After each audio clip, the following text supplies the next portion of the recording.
Hello students, मैं चंदन मौर्य आपका स्वागत करता हूं हमारे यूट्यूब चैनल में।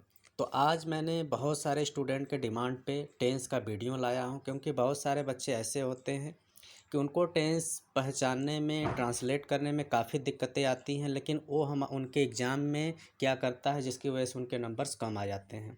तो आज मैं टेंस को पूरा एकदम स्टार्टिंग लेवल से, ज़ीरो लेवल से एकदम पूरी तरीके से बताने वाला हूँ, जिसमें वो हिंदी और अंग्रेजी दोनों मीडियम वाले स्टूडेंट यहाँ से सीख सकते हैं। तो आइए स्टार्ट करते हैं। तो सबसे पहले हमारा क्या है, टेंस है। जैसा कि आपको पता होगा कि टेंस हमारे कितने प्रकार के होते हैं, 3 प्रकार के होते हैं मेनली। कौन कौन सा है हमारा? पहला को हम क्या कहते हैं, प्रेजेंट टेंस। दूसरा हमारा क्या होता है, पास्ट टेंस होता है। और तीसरा हमारा क्या होता है, फ्यूचर टेंस होता है।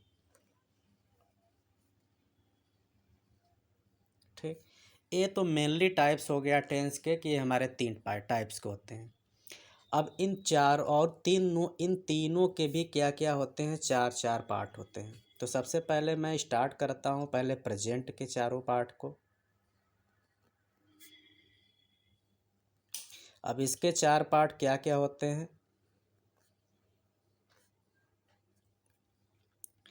तो सबसे पहला हमारा क्या होता है, प्रेजेंट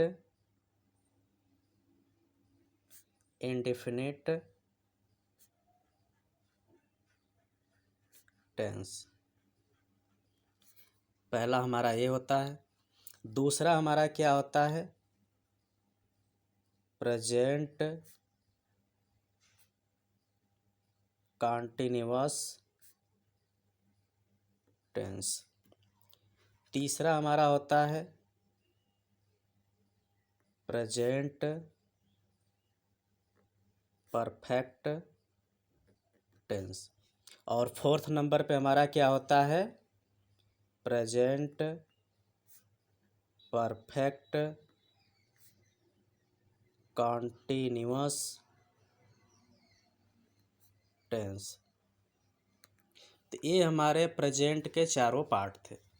ऐसे यदि मैं पास्ट की बात करूँगा, पास्ट टेंस का, तो पास्ट टेंस में भी क्या होते हैं, वही 4 पार्ट होते हैं। बस आगे जो ये प्रेजेंट का होता है, इसके जहाँ पे हमारा क्या हो जाता है, पास्ट हो जाता है, और बाकी आगे का ही हमारा वही रहता है। मतलब उसको अगर हम बोलना चाहेंगे तो past indefinite tense, past continuous tense, past perfect tense और पास्ट परफेक्ट कॉन्टिन्यूअस टेंस। मतलब क्या है कि हमारा सिर्फ टेंस का नाम बदलता है, आगे हमारी चीज़ें वही रहती हैं। ऐसे यदि मैं फ्यूचर की बात करूँगा, फ्यूचर टेंस, इसके भी 4 पार्ट होंगे आपके, 1 2 3, मान लेते हैं 4। तो उसी तरीके से जैसे प्रेजेंट में हमारा प्रेजेंट इंडेफिनिट टेंस था, कंटिन्यूअस टेंस था, प्रेजेंट परफेक्ट था, तो यहाँ पे भी हम क्या करेंगे, ये जो प्रेजेंट टेंस का नाम था मेन, इसको हटा करके उसके जहाँ पे हम क्या कर देंगे, फ्यूचर कर देंगे। और आगे की सारी चीज़ें हैं वो हम ऐसे ही लगा देंगे। तो इस तरीके से हमारा फ्यूचर टेंस के भी चारों टाइप्स के नाम हमारे मिल चुके हैं। और हिंदी की अगर बात करेंगे तो प्रेजेंट टेंस को हम क्या कहते हैं, प्रेजेंट टेंस को हम हिंदी में कहते हैं वर्तमान काल।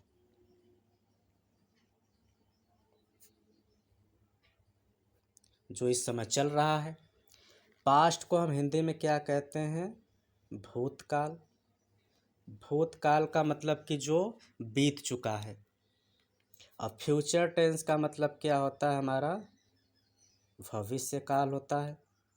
भविष्य काल मतलब कि जो आने वाला हो।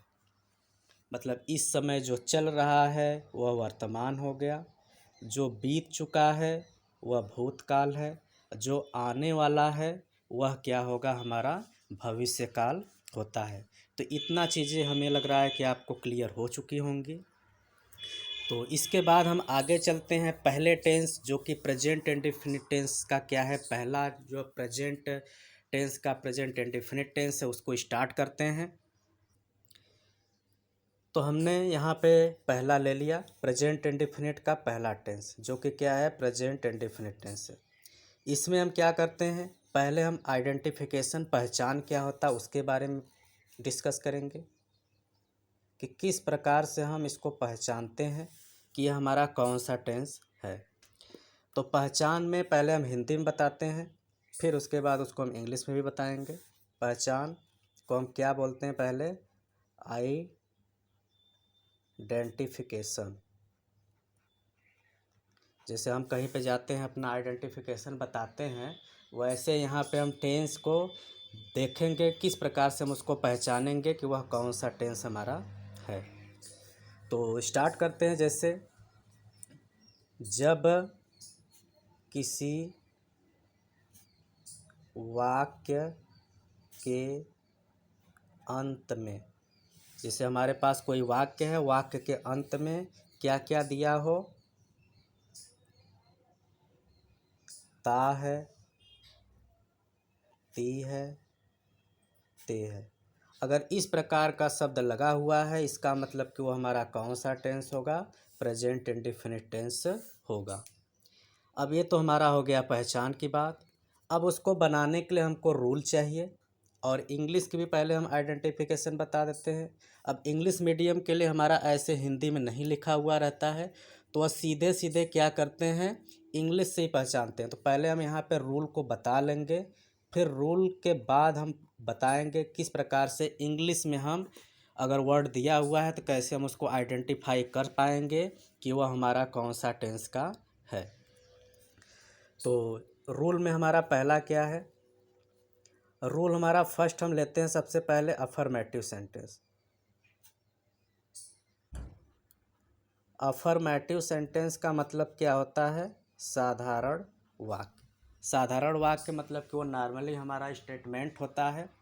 वहाँ पे जैसे नॉर्मली सेंटेंस रहेगा उसमें नहीं, क्या, क्यों, कैसे सब चीज़ें नहीं हैं, तो वहाँ पे हमारा अफर्मेटिव सेंटेंस होता है।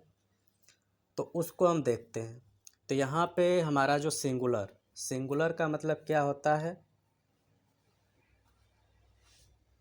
जिसको हम हिंदी में क्या कहते हैं, एक वचन कहते हैं। अगर जैसे कोई सब्जेक्ट, सब्जेक्ट भी यहाँ पे होगा, सब्जेक्ट को हम क्या कहते हैं, हिंदी में कहते हैं कर्ता। अब सब्जेक्ट जो करता है एक वचन है मतलब सिंगुलर है, और इसमें क्या क्या चीज़ें आती हैं, जैसे किसी का नेम हो गया, ही हो गया, सी हो गया, ईट हो गया। मतलब इस तरीके का जो चीज़ें हैं, किसी का नाम ही जो बॉयज़ के लिए लगता है, सी गर्ल्स के लगता है, ई नॉन लिविंग ऑब्जेक्ट के लिए या वेदर के लिए लगता है। तो अगर ये सब सारी चीज़ें हैं तो वहाँ पे हम क्या करते हैं, सिंगुलर उसको मानते हैं। और जब ये सिंगुलर रहता है तो वहाँ पे जो वर्ब होता है, क्रिया होता है, वहाँ पे जो फर्स्ट फॉर्म होता है उसमें एस या फिर ईएस ऐड किया जाता है। मतलब कि जैसे हमारा लिख रहा है, लिखना का हो जाएगा राइट, तो वहाँ पे राइट्स, गो का गोज, इस तरीके से आप देखते होंगे। तो वहाँ पे हम इसको भी डिस्कस करने वाले हैं कि किस प्रकार से हम किस में यस लगाते हैं और किस में ईएस लगाते हैं। तो स्टार्ट करते हैं। इसमें हम रूल फर्स्ट में हमने बता दिया अफर्मेटिव के लिए। यहीं यदि हम चलेंगे प्लूरल पे, प्लूरल का मतलब क्या होता है, बहुवचन। मतलब कि यदि हमारा सब्जेक्ट बहुवचन होगा, बहुवचन में क्या क्या चीज़ें आती हैं, जैसे यू मीन्स तुम या तुम लोग, दे वे या वे लोग, वी हम या हम लोग, और यहाँ पे जो आई होता है उसको भी प्लूरल में लिया जाता है इस टेंस में। तो यदि जैसे प्लूरल मतलब बहुवचन यू वी दे वी है, तो यहाँ पे जो वर्ब होता है, वर्ब का जो फर्स्ट फॉर्म होता है यही होता है। इसमें हम यस या ई एस को नहीं जोड़ते हैं, बहुत सारे बच्चे होते हैं कि ऐड कर देते हैं और उनका सेंटेंस टेंस गलत हो जाता है और उनके मार्क्स कट जाते हैं। तो यहाँ पे आपको ध्यान रखना है कि जो हमारा सिंगुलर है, एक वचन है, तभी आप कर्ता के अंत में यस या यस जोड़ेंगे।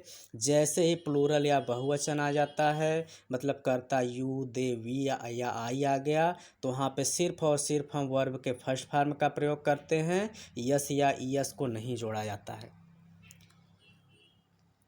एग्जाम्पल की बात करेंगे और एग्जाम्पल से पहले इसका हम स्ट्रक्चर कि किस प्रकार से हम वर्ड को अरेंज करते हैं। जैसे हम मैथ में लगाते हैं, फार्मूले के साथ करते हैं, ऐसे यहाँ पे इसका स्ट्रक्चर किस प्रकार से हम सेंटेंस को राइट करते हैं उसको देखेंगे। तो सबसे पहले जो सेंटेंस का सब्जेक्ट होता है उसको राइट करते हैं। स्ट्रक्चर में पहले इसको बता देता हूँ अफर्मेटिव के लिए। अफर्मेटिव मतलब एक वचन, अफर्मेटिव में जो हमारा सिंगुलर है उसके लिए, ठीक। तो यहाँ पे सबसे पहले सब्जेक्ट हो जाता है। यहाँ पे कोई हेल्पिंग वर्ब यूज नहीं होता है पहले में। इसके साथ जो हमारा वर्ब आता है, वर्ब का जो फर्स्ट फॉर्म रहता है उसमें यस या ईएस ऐड करते हैं। फिर उसके बाद यदि आपके सेंटेंस में ऑब्जेक्ट है तो ऑब्जेक्ट को लिखा जाता है, फिर अदर वर्ड रहेगा और लास्ट में क्या हो जाता है, फुल स्टॉप हो जाता है। यदि ये हमारा सिंगुलर के था, अगर प्लूरल की बात करेंगे तो प्लूरल के लिए हमारा स्ट्रक्चर थोड़ा सा चेंज होगा। वहाँ पे हमको क्या मिल जाता है, सबसे पहले हम लिखते हैं सब्जेक्ट को, वर्ब का हमारा फर्स्ट फॉर्म रहता है। यहाँ पे हमें यस या ईएस सब नहीं लगाना है, जैसा कि अभी हमने यहाँ पे नियम में बताया। आगे हम चलेंगे ऑब्जेक्ट पे और फिर उसके बाद अदर वर्ड पे और फुल स्टॉप। अब ये जो यस या ईएस हम लगाते हैं वह किन के लास्ट में लगाते हैं वो भी हम नियम में अगले पढ़ेंगे। जैसे यहीं पे हम बता देते हैं आपको यस या ईएस, जैसे कोई वर्ब है उसके लास्ट में, मतलब वर्ब का लास्ट मतलब अंत में क्या क्या आता है, CH, SS, SH, Z या फिर O, इस प्रकार की चीज़ें आती हैं। तो वहाँ पे हम क्या लगाते हैं, ES लगाते हैं। जैसे आप देखे होंगे कि आपका क्या होता है, गो होता है तो क्या हो जाता है, गोज लग जाता है। क्लास है तो क्लासेज हो जाता है। तो इस तरीके से हम आगे देखेंगे नियम में। तो ये हमारा इस पेज पे सारा नियम है। आप इसका स्क्रीनशॉट ले के भी रख सकते हैं, जिससे कि आपको आगे या फिर वीडियो को बिना स्किप किए देखिए, जिससे आपको सारी जानकारी इस वीडियो के अंदर मिलने वाली है, जो आपको कहीं पे भी नहीं मिल पाएगा। अब चलते हैं एग्जाम्पल पे। एग्जाम्पल सबसे पहले किसका लेते हैं, सिंगुलर का। जैसे कि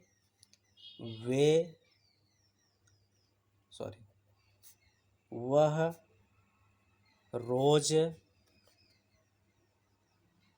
स्कूल जाती है। अब यहाँ पे हमारे पास है वह रोज स्कूल जाती है, यहाँ पे हमारा क्या सिंगुलर है। अब यहाँ पे जाती है वह जाती है से पता चल रहा है कि यह हमारा क्या है, फीमेल है, लड़की होगी। तो लड़की के लिए वह का अंग्रेजी क्या लगाते हैं, सी लगाते हैं। सब्जेक्ट तो हमारा हो गया। सब्जेक्ट के बाद हम क्या लगाते हैं, सब्जेक्ट के बाद हमारा वर्ब लगाते हैं। और वर्ब मतलब यहाँ पे क्या होने का कार्य हो रहा है, जाती, जाने का। तो जाना का हमारा क्या होता है, गो होता है। लेकिन अभी हमने पीछे बताया कि अगर किसी वर्ग के लास्ट में ओ रहता है तो उसमें हम क्या करते हैं, यस या ईएस लगाते हैं। तो ओ होने पे ईएस लगता है, अभी हमने पीछे बताया। तो सी गोज। अब गो के साथ हम हमेशा ही यूज करते हैं टू का। बहुत से बच्चे होते हैं गोज के बाद आगे का लिख देते हैं, टू नहीं लगाते हैं, ऐसे हमारा सेंटेंस गलत हो सकता है, नंबर कट जाते हैं। तो सी गोज टू, अब कहाँ जा रही है वह? स्कूल, तो यहाँ पे लिखेंगे स्कूल। अब स्कूल जा रही है, अभी एक और भी अदर वर्ड बच रहा है, रोज, और रोज का क्या होता है? डेली या एवरी डे का प्रत्येक दिन होता है, यहाँ पे डेली ही सही है। तो इसका मतलब कि हमने सिंगुलर में एग्जाम्पल लिया, वह रोज़ स्कूल जाती है। अब यहाँ पे इंग्लिश मीडियम वाले इसको कैसे आइडेंटिफाई करेंगे? तो वह सबसे पहले देखेंगे वर्ब को, वर्ब में किस प्रकार का फार्म लगा हुआ है, फर्स्ट है, सेकंड है, यस या यस लगा है, आईएनजी लगा है, थर्ड फार्म लगा है, किस प्रकार का लगा हुआ है, उसी से यहाँ पे हम आइडेंटिफाई करते हैं। तो यहाँ पे हमारे पास मेन वर्ब गो होता है, लेकिन ये ईएस एक्स्ट्रा लगा हुआ है। तो ईएस हमारा किस में लगता है? प्रेजेंट इंडेफिनिट टेंस में लगता है। इसका मतलब कि यदि उनके पास ये सेंटेंस दिया होगा तो वह सिर्फ और सिर्फ इससे ही आइडेंटिफाई कर पाएंगे कि यह हमारा कौन सा टेंस है। ऐसे ही मैं प्लूरल का एक और एग्जाम्पल लेता हूँ, जैसे राम खाना खाता है। राम खाना खाता है। अब यहाँ पे इसको बनाना स्टार्ट करते हैं। तो राम का नाम है तो इसका अंग्रेजी वही रहेगा, राम हो गया। अब इसके बाद हम लगाते क्या हैं? वर्ब, क्रिया, क्या हो रहा है कार्य? खाता, खाना, तो खाना क्या होता है? ईट होता है। अब यहाँ इट में लगा देंगे एस, हो जाएगा इट्स। क्यों? क्योंकि लास्ट में टी आया है, जो कि हमारा यस यस कब लगता था? जब हमारा C H, S H, Z या यक्स या ओ इस तरीके की चीज़ें आती हैं तब लगती हैं। यहाँ पे वैसा कुछ नहीं था तो यस लग गया। अब क्या खाता है? खाना, तो खाना क्या हो गया? फूड हो गया। ये वाक्य हमारा हो गया, राम इट्स फूड। बाकी कुछ भी एक्स्ट्रा नहीं है तो कुछ भी एक्स्ट्रा नहीं लगाना और अच्छी तरीके से फुल स्टॉप लगा देना। बहुत से बच्चे क्या होते हैं, सेंटेंस बनाने के बाद फुल स्टॉप भी नहीं लगाते हैं, तो वहाँ पे भी मार्किंग कट सकता है। इसके बाद हम चलेंगे निगेटिव। नेगेटिव का मतलब, नेगेटिव सेंटेंस का मतलब होता है हमारा नकारात्मक। नकारात्मक का मतलब कि उसमें आपका नहीं शब्द आया हुआ होगा। तो इसको पहले स्ट्रक्चर हम देखेंगे। स्ट्रक्चर किसका देखता हूँ? सिंगुलर का। जैसे ही हम अफर्मेटिव से नेगेटिव में पहुँचते हैं तो यहाँ पे हमारा नियम भी कुछ चेंज हो जाता है।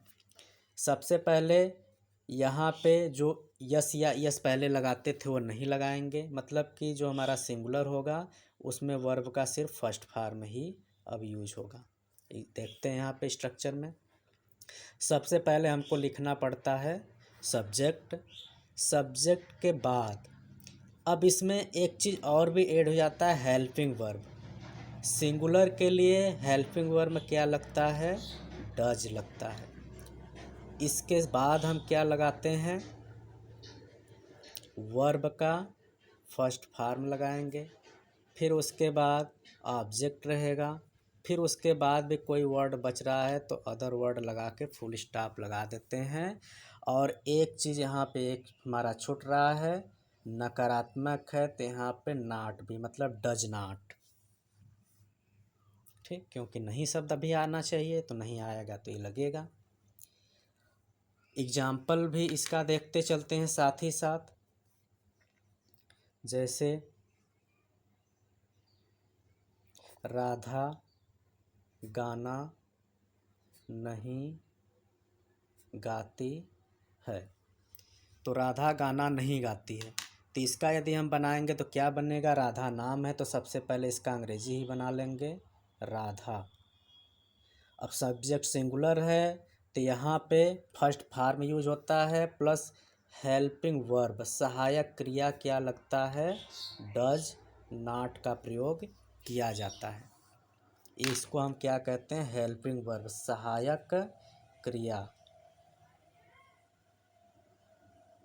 ठीक, तो राधा हो गया, राधा सिंगुलर है, सिंगुलर के साथ हमारा क्या लगाते हैं, डज नॉट, तो राधा हो गया डज फिर नॉट। अब इसके बाद हम चलेंगे वर्ब पे। वर्ब अब क्या वो नहीं करती है, गाती है, तो गाना का होता है सिंग, और उसका फर्स्ट फॉर्म ही रहेगा, क्योंकि अब इसमें हमको यस या यस नहीं लगाना है। बहुत से बच्चे क्या करते हैं कि इसमें भी यस या यस लगाते हैं और उनका सेंटेंस गलत हो जाता है। तो राधा डज नॉट सिंग, क्या नहीं गाती है, गाना, तो गाना का होता है हमारा सॉन्ग। तो इस तरीके से हमारा हो गया Radha does not sing song. अब इसी कड़ी में आगे हम प्लूरल का देखेंगे।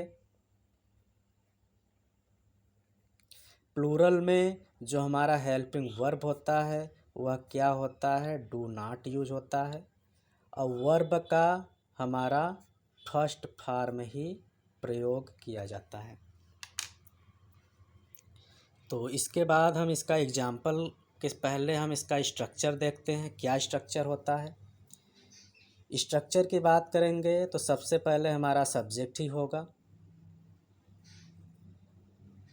सब्जेक्ट के बाद यहाँ पे हेल्पिंग वर्ब चेंज हो गया, यहाँ पे डज नॉट होता था, यहाँ पे क्या होगा, डू नॉट होगा। वर्ब का वही फर्स्ट फॉर्म होगा, फिर उसके बाद ऑब्जेक्ट होगा, अदर वर्ड होगा और फुल स्टॉप होगा।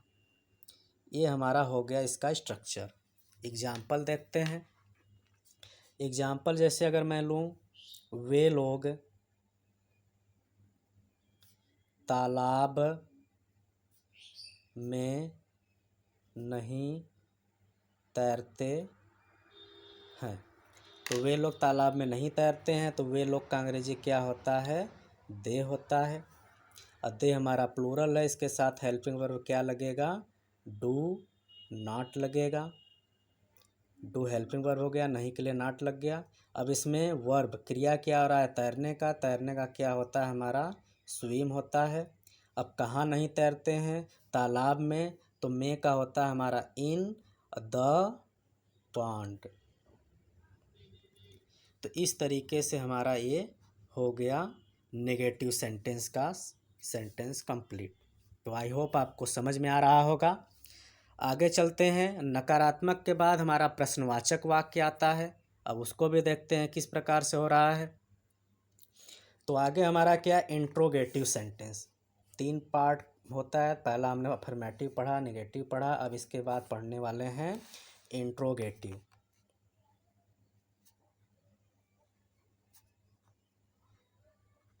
इंट्रोगेटिव का मतलब होता है प्रश्नवाचक। प्रश्नवाचक मतलब इस वाक्य में आपको क्वेश्चन वर्ड देखने को मिलेगा, यही कारण है कि इसको प्रश्नवाचक वाक्य बोला जाता है। यहाँ पे चलेंगे, सबसे पहले इसका थोड़ा रूल भी देख लेते हैं। रूल में चीज़ें वही रहती है, सिंगुलर होने पे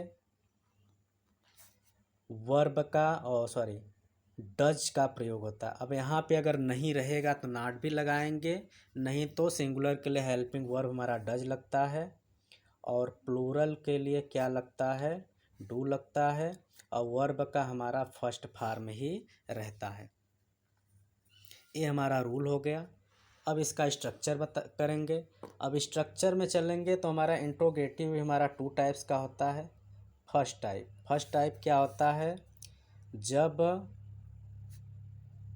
प्रश्नवाचक शब्द वाक्य के प्रारंभ में आए, मतलब कोई वाक्य के प्रारंभ में ही प्रश्नवाचक शब्द आ गया, जैसे क्या, इस तरीके से, तो वो हमारा फर्स्ट टाइप होता है। उसको बनाने के लिए स्ट्रक्चर हमारा अलग होता है। तो जब हमारा प्रश्नवाचक शब्द से वाक्य प्रारंभ होता है तो उसके लिए हमारा जो स्ट्रक्चर होता है, सबसे पहले हम स्ट्रक्चर बताते हैं सिंगुलर के लिए।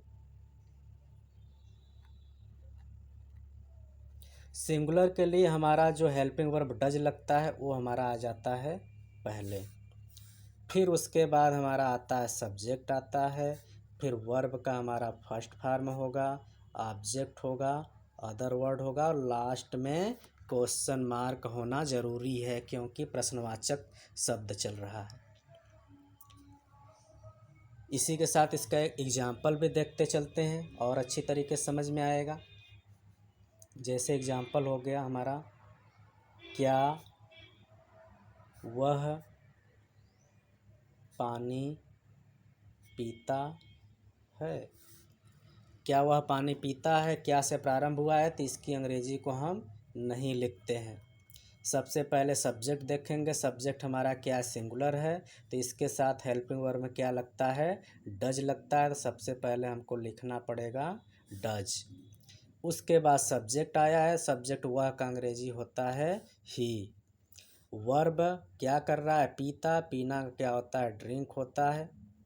यहाँ पे भी हम यस या यस नहीं लगाते हैं। पीता है तो क्या पीता है, पानी, पानी का क्या होता है, वाटर होता है, और लास्ट में क्वेश्चन मार्क। तो इस तरीके से हमारा सिंगुलर का हो गया ये। ऐसे ही प्लूरल पे चलेंगे। प्लूरल का स्ट्रक्चर पहले क्या हो जाएगा, प्लूरल में हमारा हेल्पिंग वर्ब हो जाता है डू, बाकी सारी चीज़ें हमारी वैसे ही रहेंगे। सब्जेक्ट प्लस वर्ब का first form plus object plus other word और लास्ट में क्वेश्चन मार्क। इसका एग्जाम्पल भी यहीं पे देखते हैं। जैसे क्या तुम लोग क्रिकेट खेलते हो। अब ये वाक्य आ गया, क्या से आ गया, तो यहाँ पे भी हम क्या का अंग्रेजी लिखते नहीं है, लेकिन जो हमारा ये सब्जेक्ट होता है इसके अकॉर्डिंग हेल्पिंग वर्ब को पहले लगाते हैं। मतलब तुम लोग प्लूरल है तो इसके साथ हेल्पिंग वर्ब लगेगा डू। अब इसके बाद सब्जेक्ट बताया गया है, सब्जेक्ट तुम लोग है तो यू। अब वर्ब है, क्या करते हैं, खेलते हैं, खेलना का होता है प्ले। अब क्या खेलते हैं, क्रिकेट, तो क्रिकेट का क्रिकेट ही होता है, क्वेश्चन मार्क। तो इस तरीके से हमारा ए इंट्रोगेटिव का फर्स्ट टाइप का ये है। ऐसे ही सेकंड टाइप का भी होता है, उसको भी देखते हैं। तो दूसरा टाइप हमारा क्या है, जब प्रश्नवाचक वाक्य जो शब्द होता है वाक्य के बीच में आएगा तब के लिए। तो सबसे पहले इसका हम स्ट्रक्चर देखते हैं जो कि किसके लिए है, हमारा सिंगुलर के लिए है। तो वहाँ पे हम क्या करते हैं, जो क्वेश्चन वर्ड हमारा आया हुआ रहता है उसको लिखते हैं। फिर यदि सिंगुलर है तो उसके साथ हेल्पिंग वर्ब पहले डज लगा लेते हैं। फिर हमारा क्या होता है, सब्जेक्ट होता है। फिर उसके बाद वर्ब का हमारा फर्स्ट फॉर्म रहेगा, ऑब्जेक्ट रहेगा, अदर वर्ड रहेगा, लास्ट में क्वेश्चन मार्क भी रहना ज़रूरी है। एग्जाम्पल देखते हैं। जैसे वह बाजार कैसे जाता है। अब प्रश्न पूछा जा रहा है कि वह बाजार जाता है तो कैसे जाता है। कैसे प्रश्नवाचक है तो इसकी अंग्रेजी पहले लिखेंगे हाउ। अब इसके बाद वह सिंगुलर है, इसके साथ हेल्पिंग वर्ब क्या लगता है, डज लगता है, तो पहले हम क्या लिखेंगे, डज लिखेंगे। फिर उसके बाद क्या सब्जेक्ट है, सब्जेक्ट वह है, वह का अंग्रेजी क्या होता है, ही होता है। अब वर्ब जाना, जाता, जाता का गो होता है। बहुत से बच्चे इसमें गोज लगा देते हैं जो कि गलत है, सिर्फ गो होगा, फर्स्ट फॉर्म होगा। ऑब्जेक्ट अदर वर्ड में सिर्फ बाजार बच रहा है तो मार्केट, और गो के साथ हम क्या लगाते हैं, टू लगाते हैं, और उसके बाद हो गया हमारा मार्केट और लास्ट में क्वेश्चन मार्क। इस तरीके से हमारा ये प्रश्नवाचक वाक्य जब बीच में आता है तो सिंगुलर के लिए हो गया। ऐसे हम प्लूरल का भी देख लेते हैं। प्लूरल में भी थोड़ा सा ही चेंजिंग होता है। वहाँ पे हमारा जो क्वेश्चन वर्ड होगा वो लिखेंगे। प्लूरल है तो वहाँ पे डू हो जाता है। फिर आपका जो सब्जेक्ट होगा वही रहेगा, और वर्ब का आपका फर्स्ट फॉर्म होगा। फिर उसके बाद ऑब्जेक्ट होगा। फिर उसके बाद क्या होगा, अदर वर्ड रहेगा, लास्ट में क्वेश्चन मार्क। इसका एग्जाम्पल देखेंगे तो एग्जाम्पल जैसे वे लोग